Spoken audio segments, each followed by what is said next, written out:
Muy buenos días, señor Javier Sánchez León, administrador del conjunto residencial La Arboleda del Parque. Procederé, de acuerdo a lo solicitado en el correo enviado, a dar lectura al concepto escrito sobre el contrato celebrado con la empresa Concrearte SAS. Reciba usted un cordial saludo y paso a emitir mi concepto sobre la cuestión planteada, a saber qué consecuencias jurídicas se pueden derivar tanto para la administradora que extralimitó sus funciones como para la copropiedad ante la inminente acción judicial que será adelantada por la empresa Concrearte SAS. Considero importante desde un comienzo establecer jurídicamente los alcances y requisitos de una contratación, para lo cual comenzaré por referirme a lo establecido por la ley, Código Civil y Código de Comercio para tal efecto. En principio, se determina por parte del artículo primero del Código de Comercio, decreto 410 de 1971, que los comerciantes y los asuntos mercantiles se regirán por las disposiciones de la ley comercial. Igualmente, el artículo 22 del citado decreto de Código de Comercio establece que la ley comercial será aplicada cuando fuere comercial para una de las partes, siendo comerciantes, artículo 10, las personas que se ocupan de alguna actividad que la ley considera mercantil. A pesar de que el numeral quinto del artículo 23 del Código de Comercio considera que la prestación de servicios inherentes a las profesiones liberales no son comerciales, sin embargo, el artículo 100 del ordenamiento en cuestión, modificado por el artículo primero de la ley 222 de 1995, determina que cualquiera que sea su objeto, las sociedades civiles o comerciales estarán sujetas a la ley mercantil. En cuanto al acto mismo celebrado, se tiene que el artículo 822 del ordenamiento mercantil establece que los principios que gobiernan la formación de los actos y contratos y las obligaciones de derecho civil, sus efectos, interpretación, modo de extinguirse, anularse o rescindirse, serán aplicables a las obligaciones y negocios jurídicos y mercantiles, a menos que la ley establezca otra cosa. En tal sentido, tanto la ley civil, artículo 1494, como la ley comercial, artículo 864 del Código de Comercio, establecen que el contrato, como un acuerdo de voluntades, es fuente de obligaciones y que el contrato, artículo 1602 del Código Civil, es ley para las partes y debe ejecutarse de buena fe, artículo 1603 del Código Civil y artículo 871 del ordenamiento comercial, y por tanto obliga no solo a lo expresado en el contrato, sino a todas las cosas inherentes a su naturaleza. Finalmente,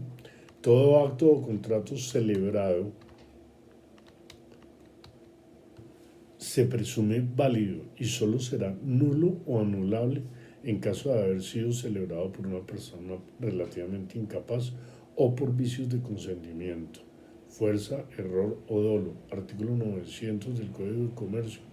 y el Código Civil estipula, artículo 1740 y siguientes, que todo contrato celebrado sin los requisitos que la ley establece para el efecto es nulo, determinándose que hay dos clases de nulidad: absoluta cuando hay una causa o objeto ilícito, o cuando se omite un requisito o formalidad exigida por la ley para la validez del mismo y puede ser declarada aún de oficio por el juez, y relativa a cuando existe otra especie de vicio, debiéndose en este caso solicitar por la parte interesada, obviamente con la prueba correspondiente. En relación con la responsabilidad de la administradora, debe anotarse que, de conformidad con el artículo 50 de la ley 675 de 2001, en su inciso segundo, determina que los administradores responderán por los perjuicios que ocasionen a la persona jurídica,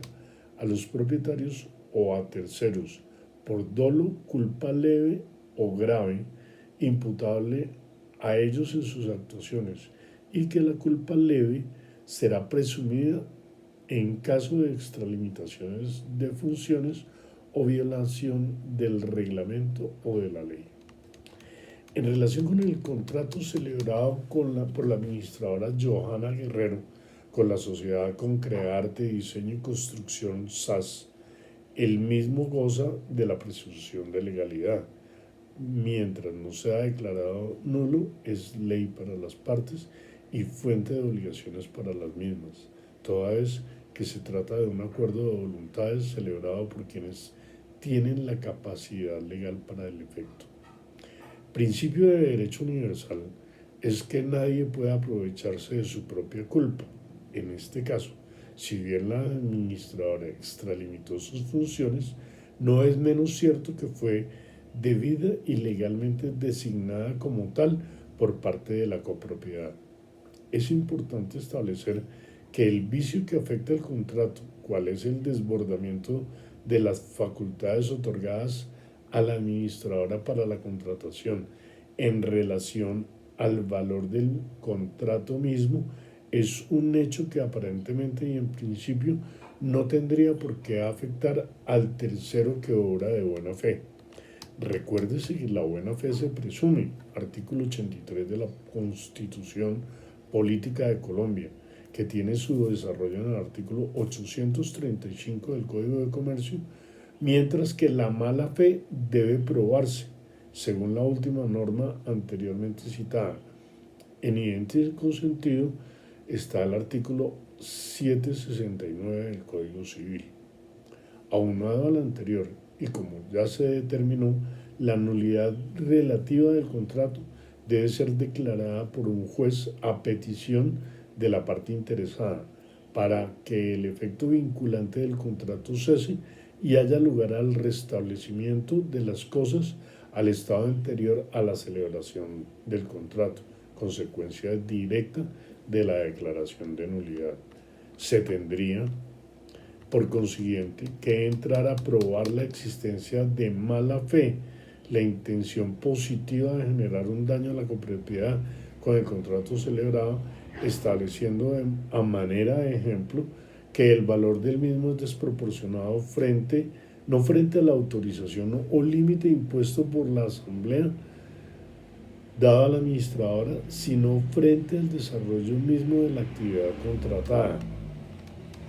o probando, por ejemplo, que el contratante Concrearte Diseño y Construcción SAS conocía el monto determinado a la administradora como límite de contratación, situación que evidentemente no es fácil de lograr. E insisto en esto, debería adelantarse en forma simultánea una acción tendiente a obtener la declaración de nulidad relativa al contrato celebrado por vicios que afectan la validez del mismo. Mientras ese hecho no se dé, la declaración de nulidad del contrato celebrado, las obligaciones derivadas del contrato deberán ser cumplidas a cabalidad por parte de los contratantes. De no iniciarse la acción tendiente a obtener la nulidad relativa al contrato, considero que podría de todas formas interponerse como una excepción de fondo en la contestación de la demanda instaurada o que se instaure por parte de la sociedad Concrearte Diseño y Construcción SAS, a fin de que el juez de conocimiento en el proceso adelantado por dicha sociedad tenga la oportunidad de realizar dicha declaración, nulidad relativa del contrato, como una forma de defensa frente a las pretensiones de la demanda. Entiendo que la sociedad contratada tampoco ha cumplido la totalidad del contrato y ese es un hecho que puede ser tomado en cuenta como excepción, defensa que no le resta validez al contrato, pero que puede llegar a ser un atenuante de las consecuencias del incumplimiento del mismo contrato, artículo 1609 del Código Civil. Finalmente, y en relación con la administradora, como ya se expresó en la Ley 675 de 2001, aunque bastante imprecisa en la materia, presume no obstante la responsabilidad de la administradora en grado de culpa leve, al haber desbordado sus facultades celebrando un contrato que excede en mucho la autorización dada por la Asamblea en relación al límite en el monto de la contratación, y es la llamada a responder por los perjuicios ocasionados tanto a la persona jurídica propiedad horizontal como al tercero contratante, Sociedad Concrearte Diseño y Construcción SAS, para lo cual deberá ser demandada o llamada en garantía si la acción instaurada lo permite, a efecto de que responda por los perjuicios ocasionados a las partes. La prueba en este caso está constituida no solamente por el acta de la Asamblea, en la cual se impartió la instrucción para contratar, sino además por el informe presentado por el revisor fiscal ante la Asamblea, en la cual se aceptó la renuncia del mismo y además se procedió a efectuar la sustitución de la administradora por lo irregular del contrato mismo. Cualquier comentario adicional o aclaración gustosamente las suministraré cuando así sea requerida. Cordialmente, Ricardo Ochoa Rivillas, cédula de ciudadanía 79-147-092 y tarjeta profesional número 39-295 del Consejo Superior de la Judicatura. Buen día.